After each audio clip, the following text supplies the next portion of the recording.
morning and welcome back to WKNI TV 25. Boy, I'll tell you what, I just can't get over having you on here again. You're just a lot of fun, full of knowledge, and we're having a lot of fun this morning. Let's don't go too far off the reservation now. Let's keep it within reason. But we're proud to have you back on WKNI TV 25. Welcome back. Good to be here, Eddie. It's always good to talk with you and to share what information we can with the public about what's going on at the Andalusia Police Department. Of course, you've mentioned a couple times this is our big week. Friday is one of our big days for the year that we give back to the community. And what we're asking the citizens to do is participate with us. Come on out, have a good time. Sign a warrant on your best friend, have them arrested, bring them down. We'll go pick them up and bring them down to the jail cell that will be erected in Court Square, and we'll hold them there till they can post their bond, and all the money goes to Relay for Life, of course, which is the American Cancer effort around our area to raise money. And I've often said, Eddie, you know, what a feeling it would be to know that a dollar that somebody gave is the dollar that found the cure for cancer. And I mean, I couldn't even imagine what it would be like. But this is our opportunity, and we've been so blessed. The citizens have participated. We have a lot of fun with it. We'll take your picture in the jail cell and give you a mug shot to show your friends and to enjoy it with us. And the amounts of money that we have raised over the years have just been remarkable. Never in our wildest imagination did we ever think that this little program would have been that successful over the last years. Well, like you heard us talking to Jackie, you know, I'm not going to worry about it. You never got me yet. Well, somehow or another, I seem to get caught every year, and there are others, and you know, it's all in good fun. It's all for a tremendous purpose. It's not meant to embarrass anybody. It's not meant to harass anybody. It's just, you know, it gives us a light-hearted minute. Can we do the mayor? Well, he's been a regular customer. I'll keep him busy this year. He's been picked up on a number of occasions, and then, of course, when he gets there, then he has a list of friends of his that we go get. So, like I said, it's just good-natured fun. And one thing about it, Eddie, that a lot of people don't realize and don't think about with law enforcement, and if you look at the law enforcement career or the law enforcement job, it's so much of it is negative. If you call and report a burglary at your home or your business, you're not in a good frame of mind. You're not happy. If you have a car wreck and we respond to investigate the wreck, you're not happy. If your child is missing, you're not happy. If someone in your family meets the ultimate and dies, you're not happy. So everything and so many of the confrontations or the involvement that we have with the public, it's in a negative context. So in that negativity, a lot of time bleeds back over on us. So this gives us an opportunity just to be a little lighthearted and to stretch it out a little bit and to have some fun with it. And you know, I've often said I spent a number of years in Mobile, and at one time the Mobile Police Department had a very good relationship with the officers and all, and we had some lively activity in it. And then all of a sudden, things changed, and all the humor went away. All the humorous events were covered up and flushed down.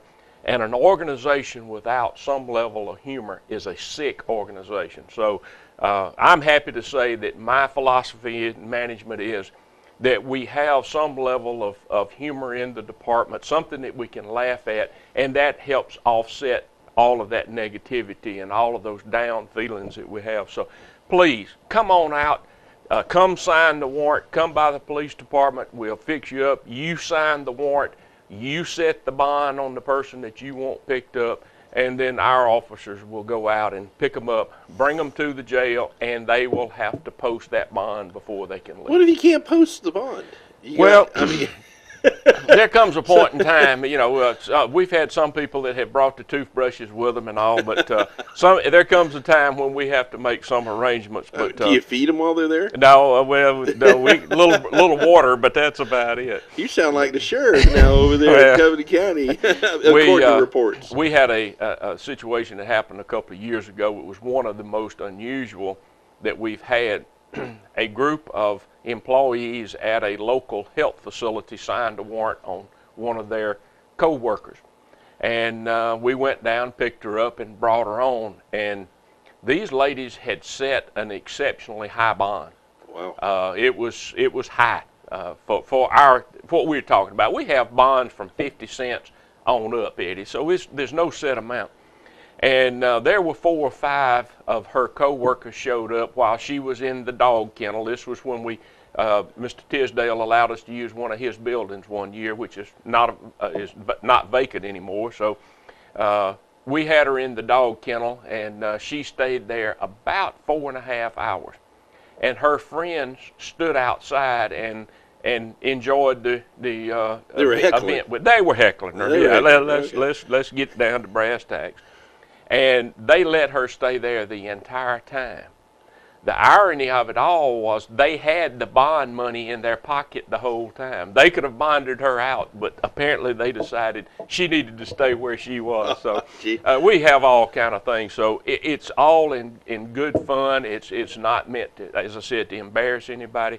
It's just to have a good time and ultimately to raise money for that dreaded disease, because there's not a family in this county that has not been touched by the Big C. Yep. So come on out. This is just an opportunity to have a good time, enjoy the hour or so up the square, getting them in, rested, bonded, pictured, whatever, and then make your bond and go on home, and just think of the warm, fuzzy feeling that if one of those dollars in your contribution was the dollar that found the cure for cancer. So you're not going to charge the inmates $5 a meal? No, we don't have any set amount. We let them set the people don't mind charging you that. Well, I can't go there. Can't go there. You know I was headed somewhere around there. But you know what? You said you got to have humor in the department, got to have something there. Well, we know you got a lot of humor when you hired Ty Hunter. I mean, that just set the mark right there. Well, it was one of those situations where everything lined up in a good order for everybody. It was win-win.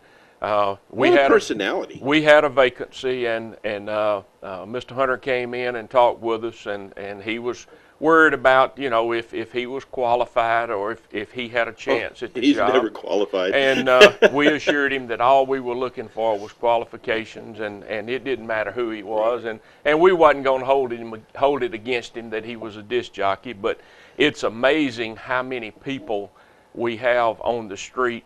Just yesterday, a day before yesterday, I was in a business and had my radio on, and somebody there in the business, I don't know who it was, but they knew me. I had a shirt on that identified me. And Mr. Hunter broadcast something over the police radio, and the person standing there said, "That's Ty Hunter, isn't it?" And I commented that it was, but he has done an exceptional job for us, very talented, and of course he has that radio voice and that personality. So it has certainly brought a new level to the dispatching, and a lot of people don't understand, Eddie, how important that is, and there again it goes back to that negative connotation. But when we interview people for that position, especially those that have never done it before, we have to stress being able to do many things at one time. And the multitasking is certainly, this is a perfect example of it. You on the police radio, you on the phone with 911, you on the telephone with somebody, you got somebody standing at the window, you have a computer console in front of you that you're having to respond to, and ultimately you have probably 5 to 10 or 12 police officers on the street who that radio system is their lifeline. And if they need help or if they need something special, that's where it comes from. So it's a very important position. I don't get a lot of credit, don't get a lot of glory, but it is super important. And we have 5 dedicated professional individuals, and we're very proud of them. Well, I'll tell you that dispatch department. You got Gina, you got Sue. Those two ladies right there are just they're a mess, but they're good at what they do, Yes, buddy. they are certainly qualified and they're dedicated to it. So it works out very well, and we're very blessed to have it, because that there again, that is the connection from the public to the officers on the street, and that transference of information back and forth is so important. So important. You need to talk to his FTO ties, because when I was up at court the other night, and I went up there and I saw him, sitting back there, and he had a headset on, and had a CD in his hand. And he was looking where to stick the CD in on the console. He said, "Where's the CD, man? Where's the CD player?" And he got to get him, Anyway, he's transitioned. He is. Well, He's doing okay. But the hairdo, gosh. Who was it said it looks like he used a weed eater to cut his hair? Well, I'm not going to comment on that, because I've never been one to be real stylish. But yeah, he does have an interesting setup there. He does. And I would really like to see him get it ready. I don't know what exactly he does. If it involves something about a socket and plugging in a line in the socket or what. But yeah, axle grease and whatever. Doing that. Whatever. But we love him. He is a great person. He has a great personality, and you have certainly got yourself a good asset over there. And we do feel like it was a good fit and has really worked out well for us. Well, we're going to take a quick break. We're going to talk more about a couple of different departments on your a couple of different offices in your department. Does that sound right? Anyway, and some of your folks over there and what's going on, some things that are coming up in the future. I guess you're going to talk about those as well. I mean, I know you've got the IRT thing coming up. That's very important. Yes. And that's huge. That is really huge. And talk about the IRT team here locally, as well as I'll talk to you a little bit about. We know that you all pulled out of the DTF. That's correct. But I want to talk a little bit about that, because you're still doing drug work. That's correct. So we'll talk a little bit about that. Oh, I'm sorry. Boy, he got a gun and I just rubbed his knee. That ain't a good thing. But anyhow, we'll be back with more right after this. Keep it real. I didn't catch up on it, did I? I dropped the ball on that. That's all right. Go ahead. I'll let you say it. Keep it real. Keep God in it. We'll be right back. He messed up. That's okay. Teresa does it all the time, but she's going to hide her own Easter eggs this year. But we'll be back with more right after this. God bless. Good morning and welcome back to WKNI TV 25. We have Chief Wilbur Williams from Andalusia Police Department with us again this morning. And Chief, I'll tell you, we're having a lot of fun, light, just enjoying everything. Your department has come leaps and bounds over the years. How many years have you been with Andalusia PD? 13 years, Eddie. When wow. I took the job in 2000, and I had an agreement, an understanding with Mayor Johnson at that time that I had planned my career out to end at 62. And I promised him 10 years. I was 52 when I took the job here, and I told him I was good to 62, and that was our gentleman's agreement and understood. But somehow or another, I have sat around and allowed him to squeeze 3 more years out. So I am looking. I don't have any date set. I don't have a deadline set one way or the other. It's just one of those things, Eddie, that my plan is in place. And I always said the good Lord brought me here, and I'm going to let the good Lord tell me when it's time to go. And I've been making my plans since the day I came here.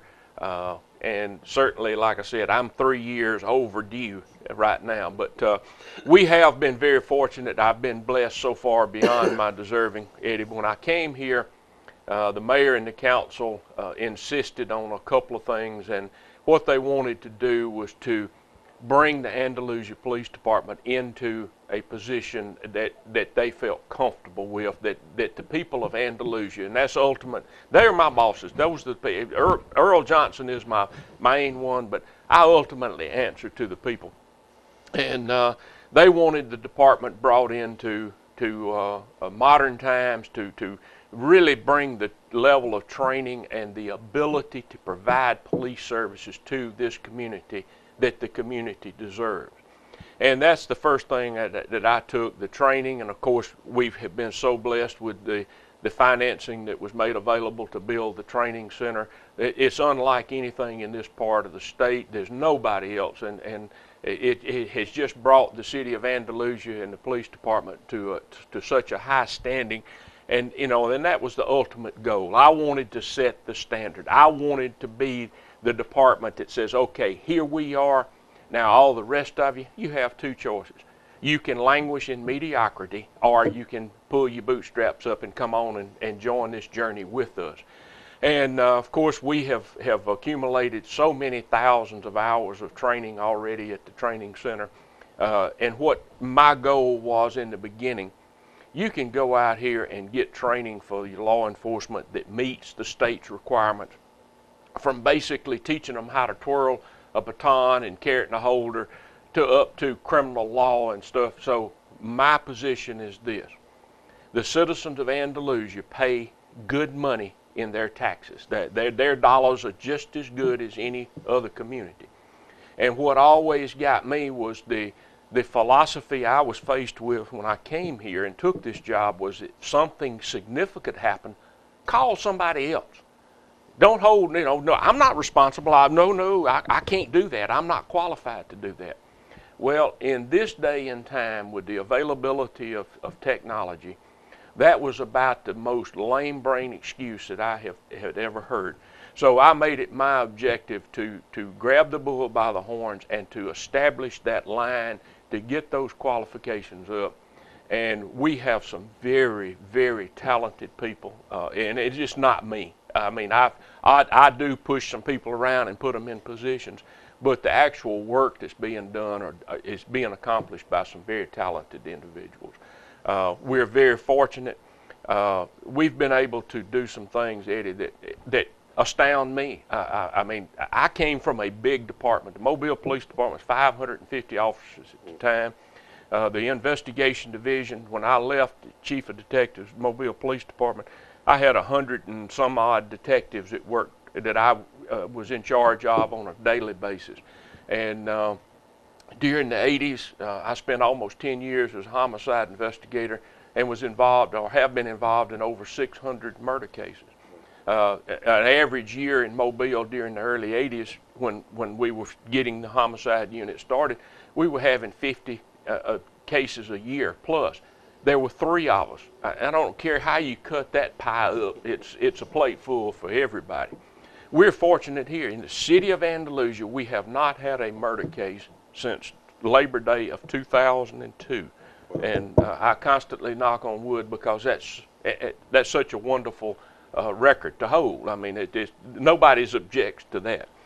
But what I said was that if we do have those types of serious cases, I want the Andalusia Police Department to be qualified, to be competent to do the job that the citizens of Andalusia deserve to be done, that we don't have to call in outside help. Now, there's some things that we still not quite up to speed on, that we're working on constantly, but when it comes to processing our crime scenes, when it comes to documenting our crime scenes, every one of my investigators, if they respond to a home today to document a murder case, their camera systems that they're equipped with are very expensive systems. That's because that's what should be available to them.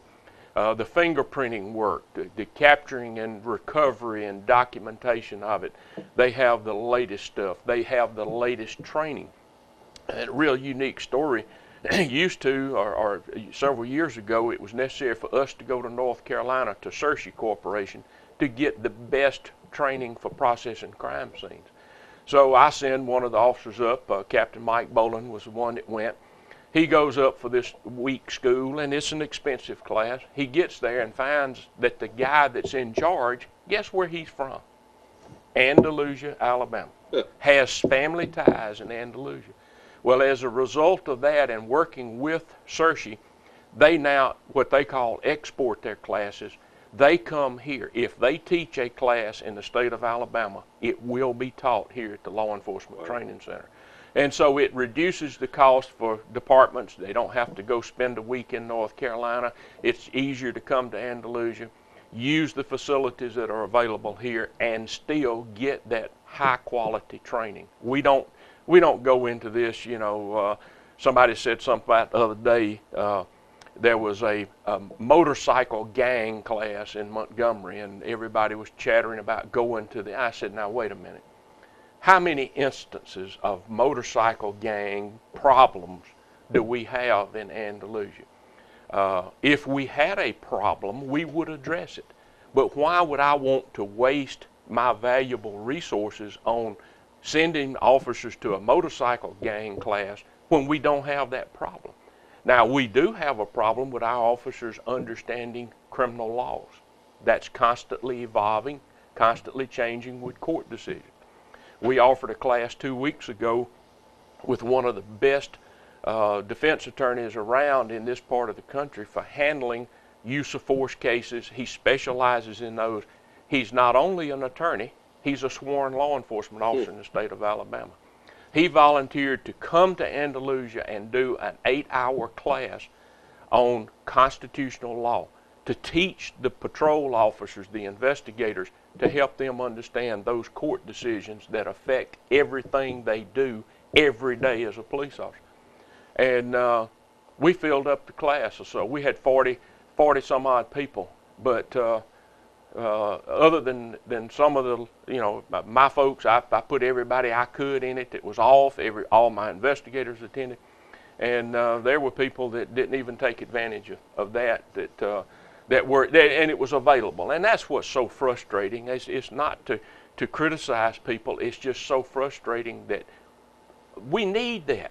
We need to know that the officers are competent, that they're qualified, and that they know how to carry out an investigation. It's not foreign to them. It's something that they learn like the back of their hand, and they know you have step A, B, C, D, and you go through those steps properly, legally, and at the end result, you have a successful case that can then be prosecuted successfully in court.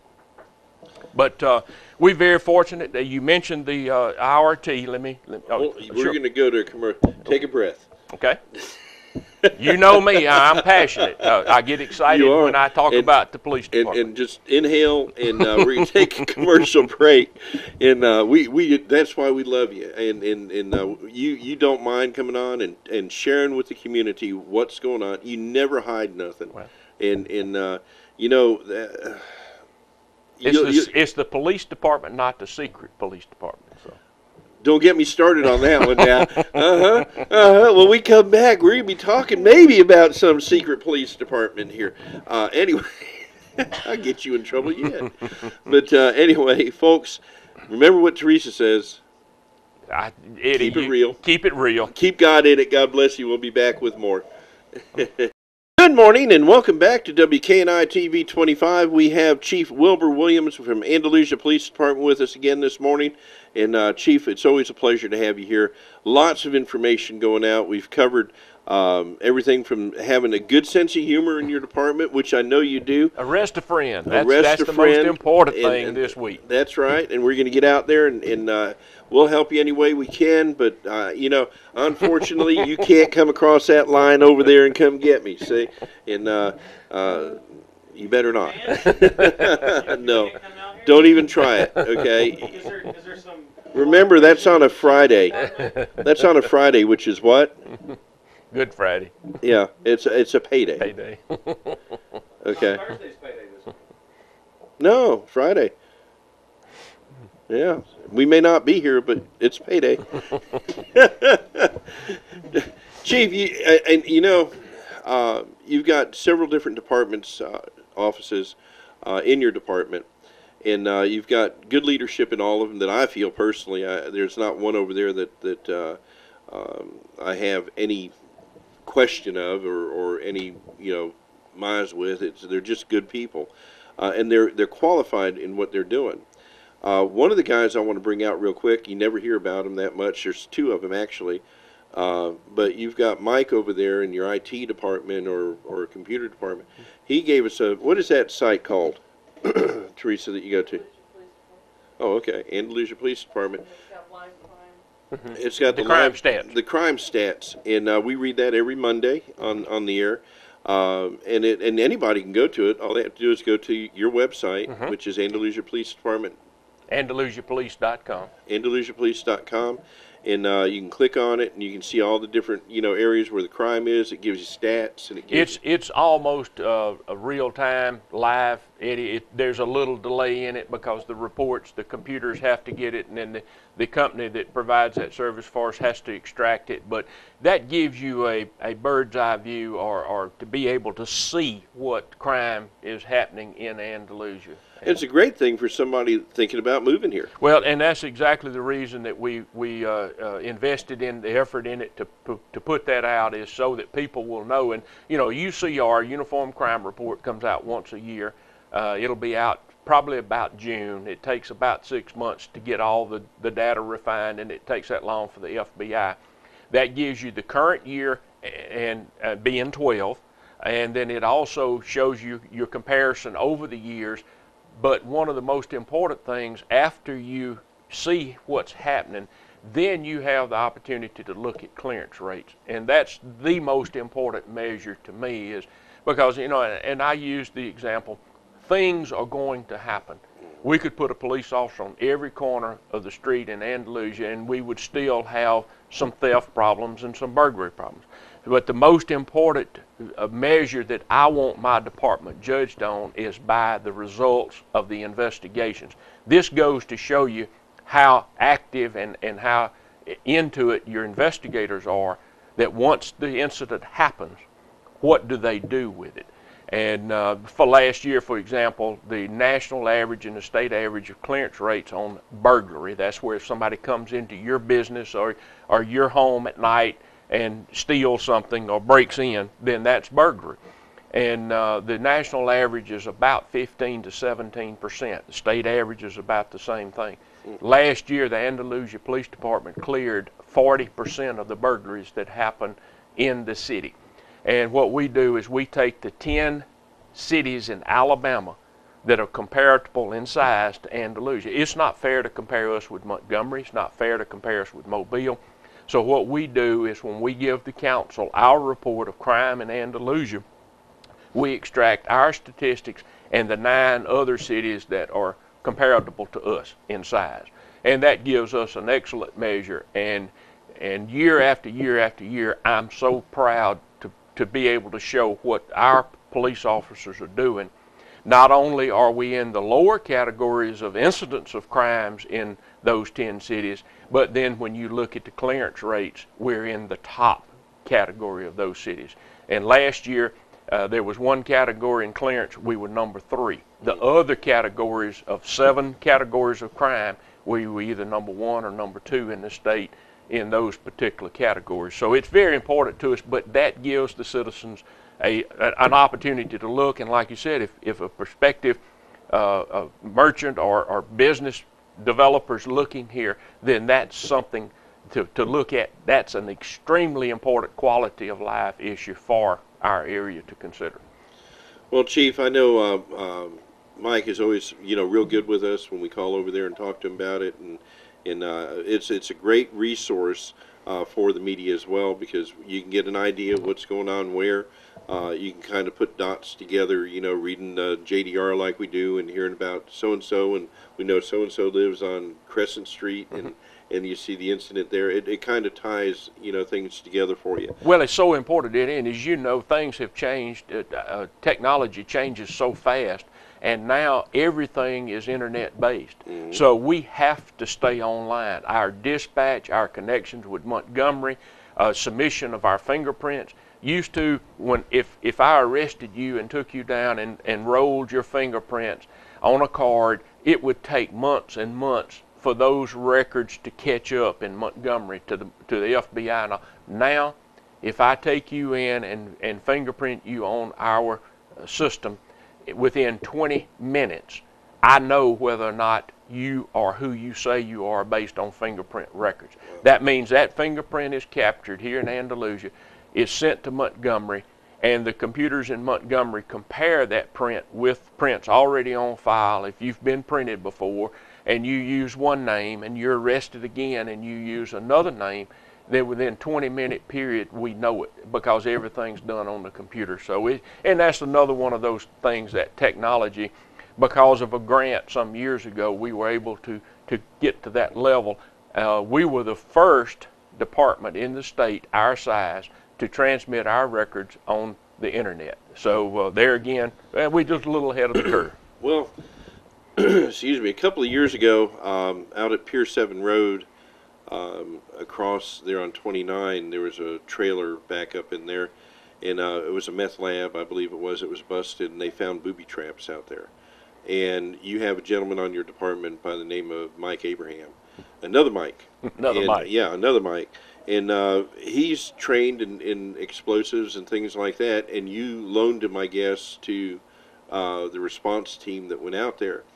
That's an asset that you have in your training, and he comes from the military end of it, I believe, from most of his training.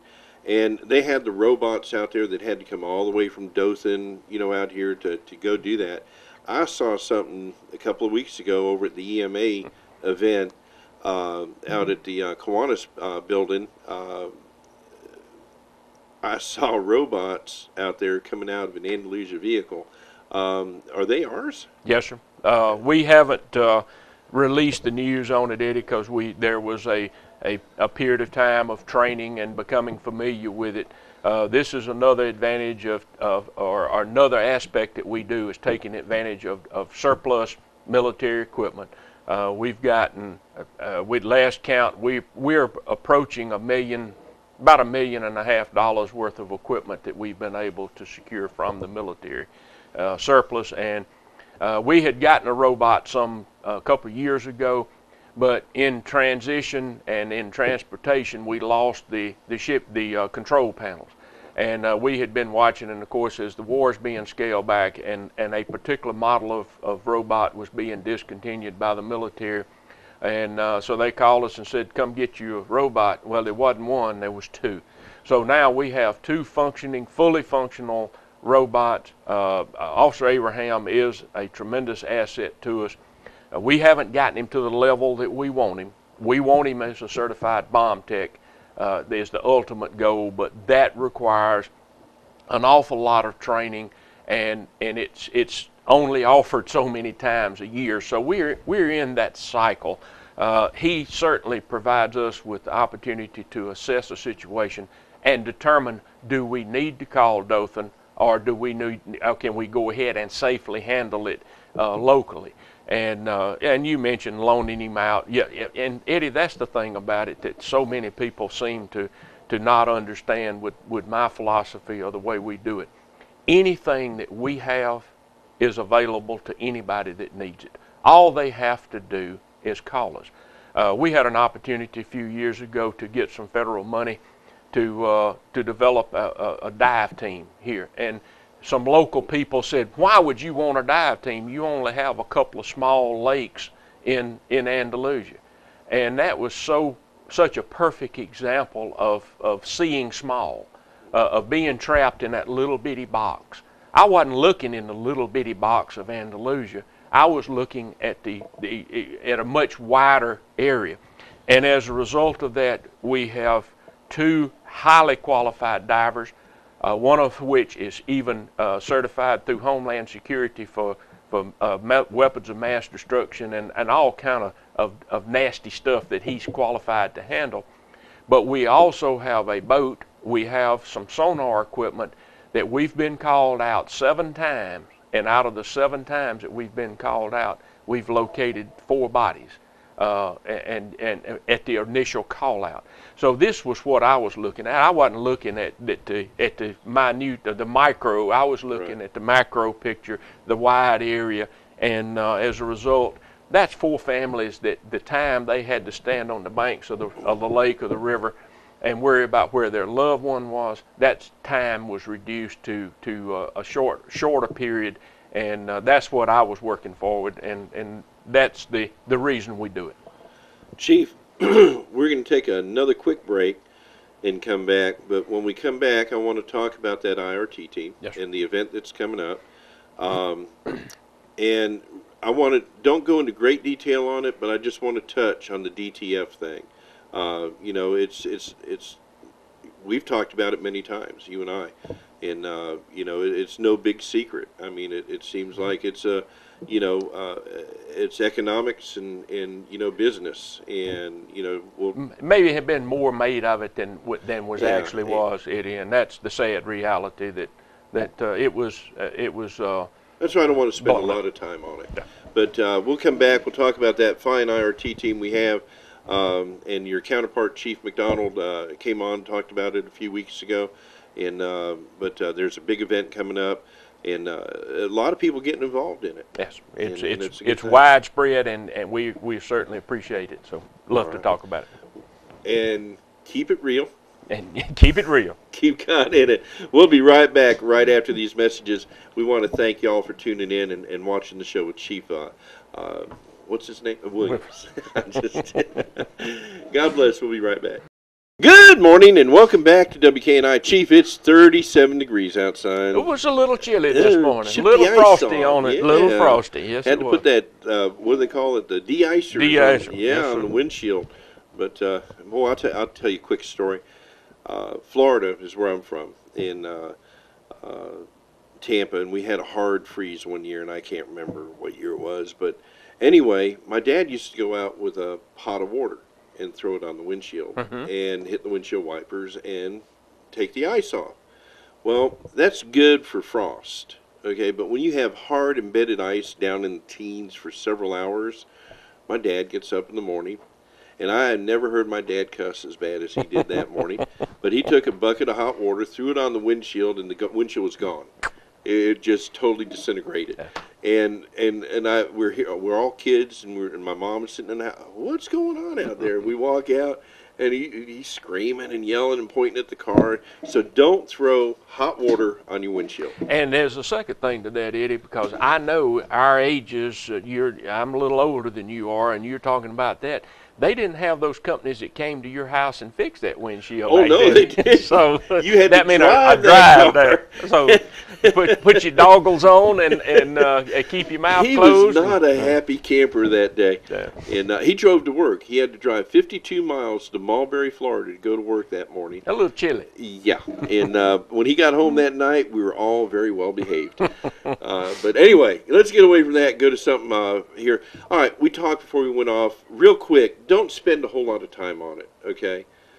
DTF, Andalusia Police Department had a couple of officers that were involved with the DTF over the years. In fact, your officers at certain times were actually the head of the DTF. That's and correct. In fact, Mike Bolin, who is now your assistant chief, was the man that started the DTF, I believe, back when it first started out. This all started in September of 2000, Eddie, just a month or so before I came here. And as I got here, it was a multi-agency agreement, and there was some federal money, state money that was used to help pay, and it was a reimbursement for salaries. And as you said, Captain Bolin was the first commander. He was responsible for establishing the drug task force, and along with that were so many other things that people never saw, the logistical side of it, the training and safety.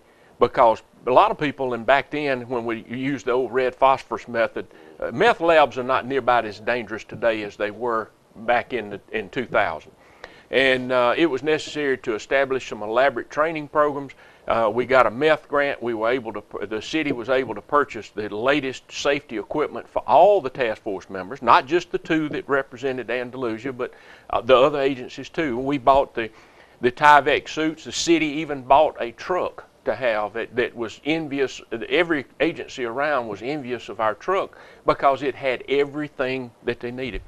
Captain Bolin was removed as the task force commander at about 03. There was some problems there. He apparently was a little too strict and expected people to work a little too hard, and the expectations were a little high, and he was removed.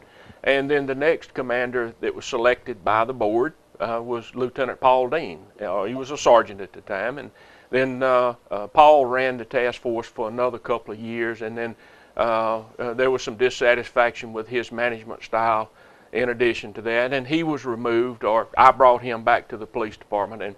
And the issue came down to it, Eddie, that I'm a numbers man. I mean, statistics. Statistics are so important this day and time, especially with budget constraints and all. And when I looked at the statistical analysis of what was happening, I saw what I perceived as some problems. The biggest problem was that I was contributing an awful lot of resources. Cameras, clothing, computers. I bought the computers for the cars, and I bought a lot of equipment for the use by the Drug Task Force, and I was supplying 2 of the officers that were there.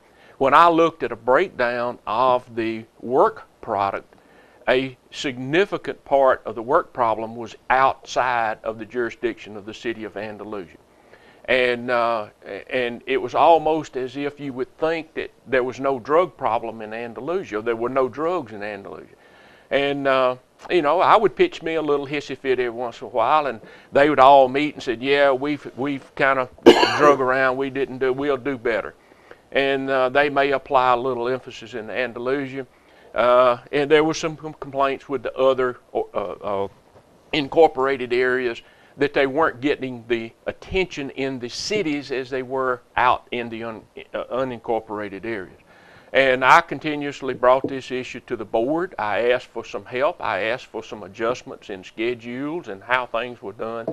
And we never could arrive at a mutual understanding on it. There were some other underlying things there, and you know, we kid about it, but we made the comment about a while ago, you know, you need to keep yourself in your place, and you ain't from here. So that may have been some of the issues, but anyhow, we worked and tried to bring that to a successful resolution, and never could. And it just got to the point to where I had a problem in Andalusia. I wanted it addressed in Andalusia. I went to some real efforts to do that with some undercover work and all, and it just didn't work out. So we went to the mayor, discussed it with him and the council, and we agreed that you know, we just needed to do our own thing. And if you will check and see, that's the one thing that has been overlooked or not discussed is that we're not the first place to have done this. The city of Bruton did exactly the same thing. The city of Enterprise did exactly the same thing, and many other areas of the state. It's not uncommon that one participant in a multi-agency will see that they are not receiving their fair share of what's being contributed. And you know, the issue came up where they said, well, for instance, one of the representatives on the Drug Task Force before we got out was one of my firearms instructors. And I was told that if I wanted to use that firearms instructor to assist in qualifying my people, I would have to call and get permission from the task force commander to use my officer in my department. And I philosophically was opposed to that. I can see. And you know, I didn't have anybody else calling and asking for their people to be excused or whatever. So, you know, I felt that that was not exactly applicable, and it wasn't generating the continuity that I was looking for in our effort. So, bottom line, you were looking out for the taxpayers. I was trying to look out for the citizens of Andalusia, and the tax dollars that were being used for that purpose were not meeting the needs of the taxpayers in Andalusia. So we devised a means that we felt like we could do it on an equal basis. And you are continually investigating drugs, and you've got officers that work in those cases. At this time, what we did, instead of saying, okay, just a particular officer, now every one of the criminal investigators in the Andalusia Police Department is technically a drug agent. They will work narcotics cases. So what we're doing is a multidisciplinary approach, and so that way we're all qualified to do it. We'll all pick up. We're doing some issues. I've even involved myself in some of them, and so you know, we're going to do the job, and it just felt like that we could do it more efficiently and more effectively and being on with it like that. And there's been a lot more made about it than actually there was. So we'll let that be that. Well, I just wanted to make sure we got a clear and precise answer to it, because there's a lot of rumor and speculation out there, and it continues today. Oh yeah, I'm widely criticized. I'm castigated. I've been told, and there's an attitude, how dare you get out of my drug task force? And I mean, there's some things there that just that are schoolyard antics is what it is by people that are behaving like juveniles. Put the big boy pants on. Let's pull up the bootstraps and get the job done for our bosses, the taxpayers. All right. So we've got way over time, but let's go ahead, and that's okay. In a couple of minutes, let's talk about something that is very near and dear to my heart, because I think it's a huge asset resource to our community, that we have it, because if you go anywhere else in the United States, and I've said this many times about Andalusia Police Department, you won't find these robots. You won't find the amount of personnel that we have. You won't find the technology that we're utilizing in our police department per capita of what we have here in Andalusia in Covenant County. And it's a huge asset. And the IRT team is one of those assets. It's a multi, department, agency, group that you have together when there's a hostage situation, where there's a barricade situation, where there's a bad situation going on. The RRT team responds, and they have funds have been cut down on them. The grants aren't there for anybody right now, but the IRT team was pretty much just a self-funded group that's there. And this IRT team shooting, what do they call it out there? Wilbur Williams Pistol competition. Pistol competition is one way that they raise money for the IRT team. Well, we are so happy to host it at our facility, Eddie, because and there again, this facility is unlike anything in this part of the country, and the availability of what we have, the steel targets and all, and it's just a shame that it's not used every day, but can't get any ammunition. The Homeland Security has purchased 1.6 billion rounds, but anyhow, this is an annual event. How many bullets set per person in the United States? Well, my statistics tell me that we could fight the Iraq and the Afghanistan war for 22 years with those numbers. And I can't understand it. But gun anyhow, control, Chief. The incident response team is, as you said, is a multi-agency approach. And we've had a couple of commanders, and currently Chief McDonald from OP has agreed to not only have been the commander when he was the assistant chief, but now that he's the chief of the police and OP, he has agreed to stay on, at least for now, and hopefully he will remain there. It's an unpaid position. There's no extra compensation for any of these guys. This is a very highly technical, highly trained group of individuals that go to the next level. And it requires special equipment, special weapons. It's SWAT, Eddie. It's special weapons and tactics is what it is. But, I don't really like the term SWAT, because a lot of people, they see it on TV. And in reality, that's what it is, but we like to call it incident response. And that's what we named it from the beginning. It goes back, Lieutenant Paul Dean, once again, as the commander of the Drug Task Force, he and I sat down one day and devised this plan and went about putting it together. We knew there were going to be some obstacles, but we got it going, and it's up and running now, and it adds a whole new dynamic to it. We had an incident years ago with the Drug Task Force. It took the state team over 2 hours to respond, and that's totally unacceptable to me. And that's when we realized we had to do something differently. There again, we're blessed in this community. The citizens are certainly blessed at having these numbers of people, and it's voluntary. It has to be agreed on that every member has to approve a new member, and because in reality, when you stack up in a line, the guy you stacked up next to could hold your life in his hands. So we try to afford them those decisions. If they come into the city of Andalusia, I'm responsible. If it's out in the county, it would be the sheriff. If it's in Opp, it would be Chief McDonald. If it's in Florala, it would be Chief Bedsoe. So they don't come in and take over. They come in and provide the service and answer to They whoever. provide the assets. They provide the assets. And as you said, the money is just not there to buy these special, well, for instance, a normal bulletproof vest, level 2 that we'd wear on the street would run $350, $400, up to $500. The level 3 that we require for the TAC team can cost up to $3,000. Wow. So, and the sniper rifles, the special stuff, it's just so much more expensive and requires so much more training. And this is not one of those things where you put your gear in your trunk. If you need it, you get it out. There has to be a continuum of training. And so the assets there are short, and this pistol competition gives them the opportunity to raise that money to purchase those special pieces of equipment that are so integral to the successful operation.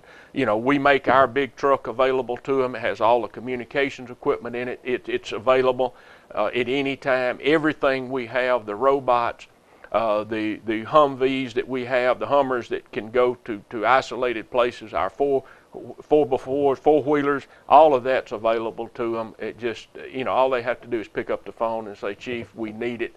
Okay, it's on the way to you. I even provide a person that's there for equipment only.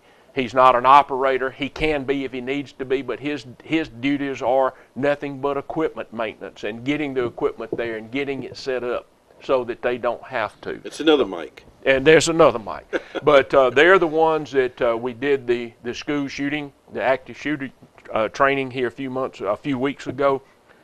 Once again, we jumped out ahead of the others. The day that we were finishing, the governor said he wanted everybody to have it. Well, we are ahead of it.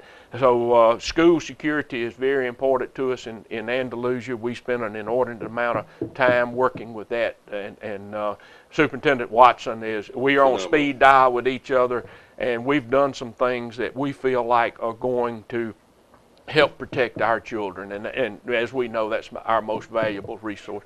But the incident response team is there. It's available countywide, and certainly we are going to do everything we can to keep them at the peak of operational level so that when they respond with adequate equipment, they respond with adequate or better than adequate training, and that when they get there, they take care of business. Well, Chief, this event, do you know what day it takes place? This is a week from Friday, the 12th. Okay. April the 12th. Now, you got me a little bit confused earlier. You said this Friday is the Arrest a Friend. That's the 5th. That's going to be next week. Yes, sir, next Friday. Not next this. Friday. The Arrest a Friend is the 5th, which is this Friday.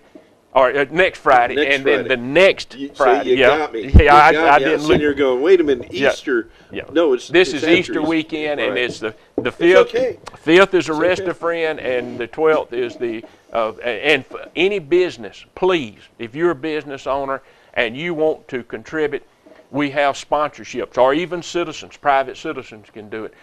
They'll put your name up. They'll have the big signs. It's kind of like NASCAR on some extent. We'll have the big berm, and all the sponsors' names are up there. We even have the observation deck that if private citizens want to come by during the day, come to the facility at 229 Academy Drive. It's immediately behind the Montezuma. Beautiful facility. Come look at it. Take advantage of the observation deck. You're in a safe location, safe distance from all the action. We expect shooters have to be a sworn law enforcement officer to participate. But normally we'll have probably 15 or 20 or 25 different agencies represented, and some of the finest firearm shooters around.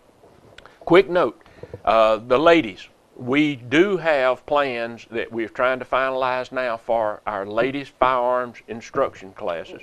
That was big last year. We were overwhelmed. We had no idea. We'll charge a little minimum deal just to pay for the targets. The ladies come out, Lieutenant Dean and his assistants, the firearms instructors, we have 4 of them. they'll work with the ladies and help them, but we'll announce that shortly as soon as we get the dates locked in, and we're looking forward to it. If they can find some ammunition, we'll not only cover the safety, we do the legal aspects, the safety aspects, and then finally after Everybody that, should go down. through that. We go down to the range and let them actually shoot their weapon and learn how to handle it safely. Weapon safety is everybody should go through it.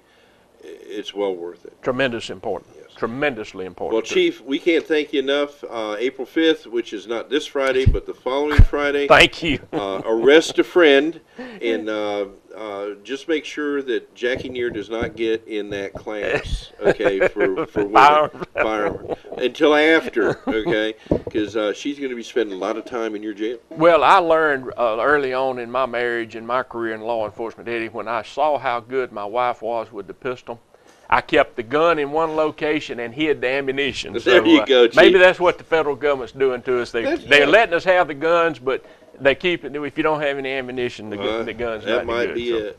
I don't know what our federal government's doing. That's another day.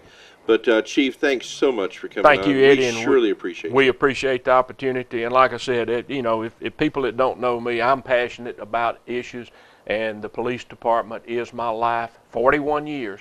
Wow. That I've spent on the job, and 13 of them here. So been around a round or two, and it has truly been a blessing. And this opportunity to come here and share a little bit with the department. My only goal is that the day that I walk out, I want it to be just a little bit better than it was the day I walked in. Well, Chief, I can honestly tell you this, and I'm not trying to flatter you.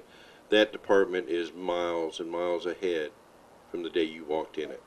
Well, and, we like to say that if you will judge us by any objective measure, we'll stand our ground. Now, if you come in and you're going to be subjective with it, that's for another discussion. But any objective measure, you pick a department our size anywhere in this state, anywhere in the country, we'll stand toe-to-toe with them. Anywhere in the country, because I'll tell you,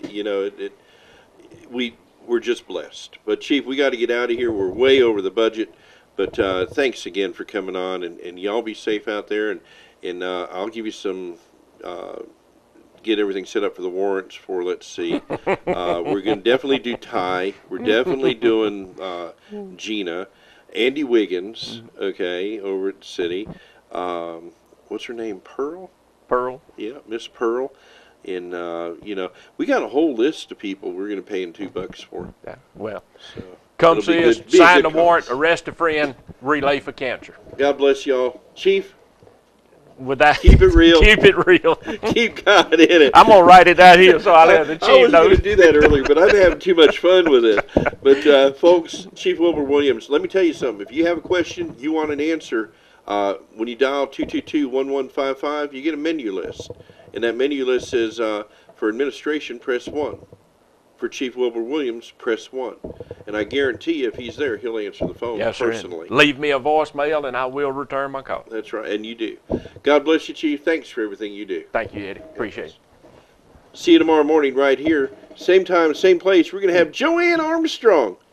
Hey, I can't hear you. Here talking about hearing aids and some new programs she's got going on as well. So thank you all for tuning in. God bless you. We'll see you then.